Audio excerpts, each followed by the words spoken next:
ကြံကင်းပတ်ရဲလမ်းဟာအေယာဝတီတိုင်းဒေသကြီးမြန်အောင်ခရိုင်နဲ့ပဲခူးတိုင်းဒေသကြီးပြည်ခရိုင်ကိုဆက်သွယ်ထားတဲ့အထူးလမ်းမကြီးဖြစ်ပါတယ်။ဒီနေ့ကိုရင်အစည်းရေ900ကနေ600ကြားဖြတ်တန်းသွားလာအသုံးပြုနေတဲ့လမ်းဖြစ်တဲ့အတွက်ပြည်သူများရင်အန်ရလမ်းအန်ရကင်းရှင်းစေရတဲ့အတွက်မူလ16ပေအကျယ်ကတ္တရာလမ်းကို18ပေအကျယ်ချဲ့ပြီးကတ္တရာထပ်ပိုးလွှာခင်းခြင်းများအားကြံကင်းမြို့နယ်လမ်းဦးစီးဌာနကဆောင်ရွက်ပေးလျက်ရှိတဲ့တဲ့ရင်ကိုပသိမ်သတင်းဌာနခွဲမှာအခုလိုပဲပေးပို့ထားပါတယ်ရှင်။ညောင်ခရိုင်ကြံကင်းမြို့နယ်လမ်းဦးစီးဌာနအနေနဲ့ညောင်ကြံကင်းလမ်းကြံကင်းမြို့ရှောင်းလမ်းညောင်ကြံကင်းစိတ်သာအကောက်တောင်လမ်းနဲ့ကြံကင်းပရက်လမ်းစတဲ့လမ်းလေးလမ်းကိုတာဝန်ယူထိန်းသိမ်းဆောင်ရွက်ရတာပဲဖြစ်ပါတယ်။ကြံကင်းပရက်လမ်းဟာရောက်တဲ့ဒေသကြီးညောင်ခရိုင်နဲ့ပဲခူးတိုင်းဒေသကြီးဒီခရိုင်ကိုဆက်သွယ်ထားတဲ့အဓိကလမ်းမကြီးဖြစ်ပါတယ်။တနေ့ကိုရင်စီးရင်900ကနေ600ကြားသွားလာအသုံးပြုရတဲ့လမ်းဖြစ်ပြီးခီးသွွားပြည်သူများနဲ့ရင်များအဆင်ပြေချုံးပွေစွာသွားလာနိုင်ရင်ရန်ရလမ်းအရကင်းရှိရေးအတွက်မူလ16ပေအကျယ်ကတ္တရာလမ်းကနေ18ပေအကျယ်ချက်ပြီးကတ္တရာထပ်ပိုးလောင်ခင်းခြင်းလုပ်ငန်းများကိုဆောင်ရွက်ပေးခြင်းဖြစ်တယ်လို့သိရပါတယ်။မြောင်ခရိုင်လမ်းဦးစီးဌာနကြံကင်းမြို့နယ်အနေနဲ့စုစုပေါင်းလမ်းလေးလမ်းတာဝန်ထိန်းသိမ်းပါတယ်ဗျ။ပထမတစ်လမ်းကတော့မြောင်ကြံကင်းလမ်းနောက်တစ်လမ်းကတော့ကြံကင်းမြို့ဆောင်လမ်းနောက်တစ်လမ်းကတော့ကြံကင်းစိတ်သာကောက်တောင်လမ်းခုနောက်ဒီရောက်ရှိနေတဲ့လမ်းကတော့ကြံကင်းဘယ်လမ်းဖြစ်ပါတယ်ဗျဒီလက်ရှိဆောင်ရွက်နေတဲ့လုပ်ငန်းကတော့ကြံကင်းဘယ်လမ်းမိုင်းတိုင်းအမှတ်46ကနေ93ညကို16ပေအကျယ်မူလကတ္တရာလမ်းကနေ18ပေအကျယ်လမ်းချက်ပြီးတော့ကတ္တရာထပ်ပိုးလာခင်းခြင်းလုပ်ငန်းဖြစ်ပါတယ်ဗျ2025 26ဘဏ္ဍာနှစ်မှာဆိုလို့ရှိရင်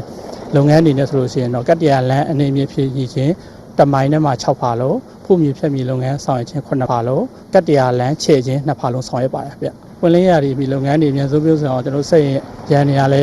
ရှိပြီးသားဖြစ်ပါတယ်ဗျလမ်းရှိစစ်လည်းရှိပြီးသားဖြစ်ပါတယ်လူရင်းအင်အားလည်းစုဆောင်းထားရှိပြီးပစ္စည်းများလည်းစုံလင်ပါတယ်ဗျကျွန်တော်တို့ဒီလက်ရှိ existing ကိုကျူစီစမ်းသပ်ပြီးလို့ရှိရင်ကျွန်တော်တို့ဒီဥစ္စာကိုအများဆုံးပြီးအောင်ဆောင်ရွက်သွားမှာဖြစ်ပါတယ်ဗျကျွန်တော်တို့လမ်းဦးစီးဌာနအနေနဲ့ပြင်ဆင်ထိန်းသိမ်းတဲ့လုပ်ငန်းတွေကိုတစ်နှစ်ကြိမ်ပေါ့နော်before rainy season နဲ့ after rainy season ပြီးတော့နှစ်မျိုးခွဲခြားပြီးဆောင်ရွက်ပါတယ်ဗျမိုးရင်းကာလမှာဆိုရင်တော့ကျွန်တော်တို့လမ်းပြင်ဆင်ထိန်းသိမ်းတဲ့လမ်းပေါက်တွေလိုက်ပါဒေတာရှိတယ်ရေမြောင်းတွေနောက်အလင်းဖွင့်ခြင်းလုပ်ငန်းတွေဆောင်ရွက်ပါတယ်ဗျဒီပွင့်လင်းရာဒီမှာဆိုလို့ရှိရင်တော့ after rainy season မှာဆိုတော့ကျွန်တော်တို့ဒီကတ္တရာလမ်းအနေမြင့်ဖြစ်ခြင်းလုပ်ငန်းတွေနောက်ဒီ level C လုပ်ငန်းတွေထပ်ပိုးလွှာခင်းခြင်းလုပ်ငန်းတွေကိုဆောင်ရွက်လျက်ရှိပါတယ်ဗျ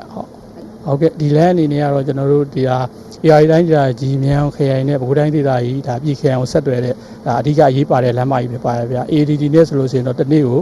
ရင်စီးရင်900ကနေ980ကြားမှာတွာလာနေတဲ့လမ်းဖြစ်ပါတယ်ဗျဒီလမ်းကြီးကိုကျွန်တော်တို့16ပေကနေ18ပေအခြေရှိလိုက်ခြင်းအပြင်ခီးသွားပြည်သူတွေဒီကိုတွားခြင်းတဲ့နေရာကိုအချိန်တိုအတွင်းမှာ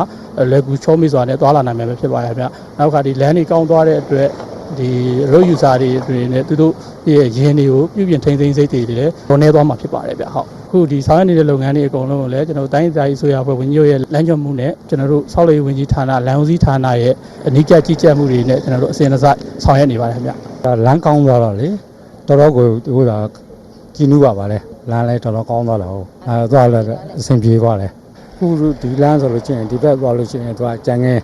ဟိုမြောင်ခိုင်ပေါ့ကြံငယ်ရနေဆိုအကောက်တောင်ဘက်ကိုလည်းပတ်လို့ရတယ်လေဒီဘက်ဆိုလို့ချင်းပြေ